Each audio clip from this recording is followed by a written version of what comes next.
നമസ്കാരം. ഈ വരുന്ന ഓഗസ്റ്റ് മാസം മകം, പൂരം, ഉത്തരത്തിൻ്റെ ആദ്യ 15 നാഴിക ഇവ ചേർന്ന ചിങ്ങക്കൂറുകാർക്ക് പൊതുവെ ഗുണദോഷ സമ്മിശ്രമാണ് ഈ കാലഘട്ടം. എല്ലാ കാര്യങ്ങളും വിചാരിക്കുന്നത് പോലെ കൃത്യമാകണമെന്നില്ല. അപ്രതീക്ഷിതമായി പല കാര്യങ്ങളിലും തടസ്സങ്ങളൊക്കെ വരാം. പ്രവർത്തന രംഗത്ത് നിങ്ങൾക്ക് തടസ്സങ്ങളോ പ്രയാസങ്ങളോ ബുദ്ധിമുട്ടുകളോ വരാം. സാമ്പത്തിക നഷ്ടങ്ങൾക്ക് സാധ്യതയുള്ളതിനാൽ കരുതലെടുക്കുക. ആരോഗ്യപരമായ കാര്യങ്ങളിലും സൂക്ഷ്മതയോടുകൂടി കാര്യങ്ങൾ ചെയ്യുക. നിങ്ങളുടെ പ്രവർത്തന മേഖലയിൽ അത്ര ഗുണകരമല്ലാത്ത മാറ്റങ്ങളുണ്ടാകും. ജോലിയിൽ അനുകൂലമല്ലാത്ത സാഹചര്യങ്ങൾ അനുഭവപ്പെടും. പുതിയ ജോലിക്ക് ശ്രമിച്ചുകൊണ്ടിരിക്കുന്നവർക്ക് അതിന് കുറച്ച് കാലതാമസം ഉണ്ടായേക്കാം. വിദേശ ജോലിക്ക് വേണ്ടി ശ്രമിക്കുന്നവർക്കും തടസ്സങ്ങൾ ഉണ്ടാകാം. അന്യദേശങ്ങളിൽ വിവിധ മേഖലകളിൽ ജോലി ചെയ്തുകൊണ്ടിരിക്കുന്നവർക്ക് പല ബുദ്ധിമുട്ടുകളും അവിടെ അനുഭവപ്പെടാൻ ഇടയുണ്ട്. അശ്രദ്ധയും ആലോചനക്കുറവും ഉണ്ടാകാതെ കരുതലോടുകൂടി മുമ്പോട്ട് പോവുക. കച്ചവടക്കാർക്ക് സാമ്പത്തിക നഷ്ടങ്ങൾക്ക് സാധ്യതയുണ്ട്. സാമ്പത്തിക ഇടപാടുകൾ ശ്രദ്ധിച്ച് ചെയ്യുക.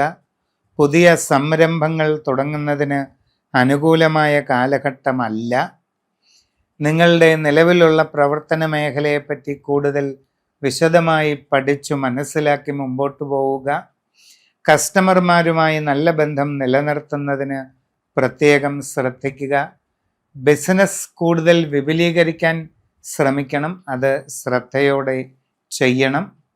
ബിസിനസ്സിൻ്റെ അളവ് കുറഞ്ഞു പോകാതിരിക്കാനുള്ള കരുതലെടുക്കുക.